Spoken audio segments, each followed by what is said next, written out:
Hey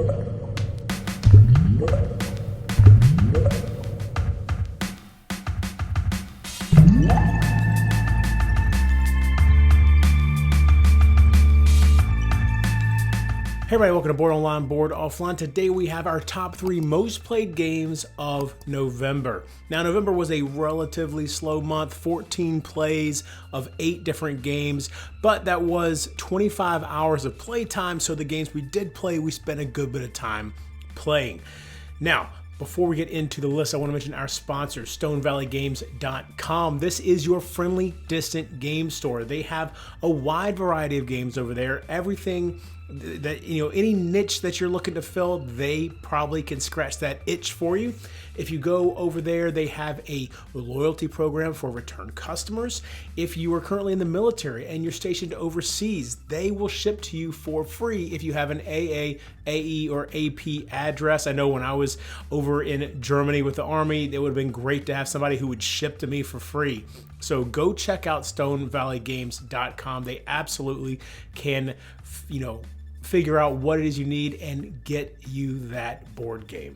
All right, now, of course, we do this in 3 minutes, so we're going to start the timer right now. All right, number 3 is Sleeping Gods with only a single play, but that was a 5-hour session. I believe 5 hours, maybe a little less than that, maybe 4 hours. Anyway, Sleeping Gods, though, with 1 play.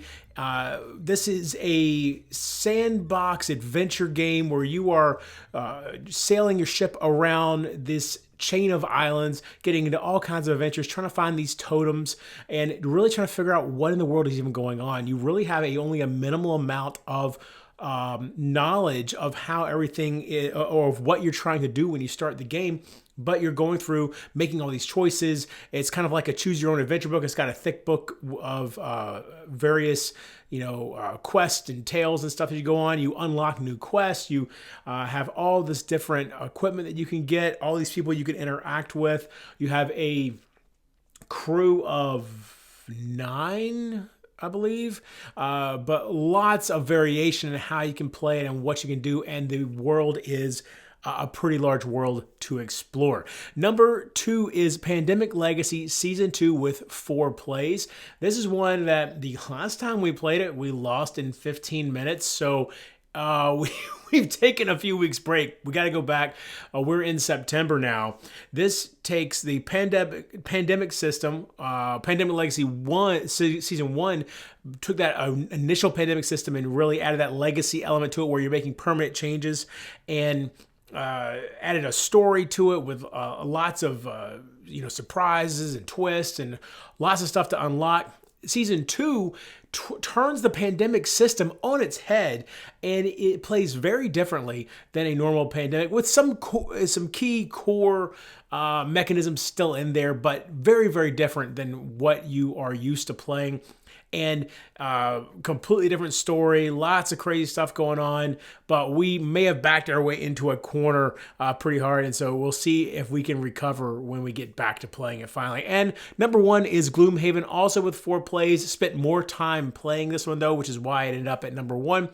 Gloomhaven, I am pushing my way through the campaign, trying to finish it before Frosthaven gets here. Frosthaven is shipping.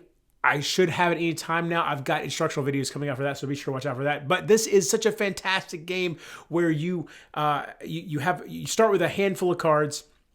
You pick 2 cards, put them down, top action of one, bottom action of the other, because every card has 2 actions on it. And you go through the game playing that. It's a hand management game, time management game, kind of a puzzly. It looks like a dungeon crawl, but it is not a dungeon crawl. It is very much a resource management where your cards are your resources, because every time you run through your hand of cards, when you rest, one of your cards gets lost forever. And then not only that, but some of the abilities on the cards, the really, really good abilities, also cause that card to be lost for, when I say lost forever, I mean forever for that particular session. You get it back when you play your next session. That's my time, but Gloomhaven is so fantastic. I think at this point, I'm more than halfway through the campaign.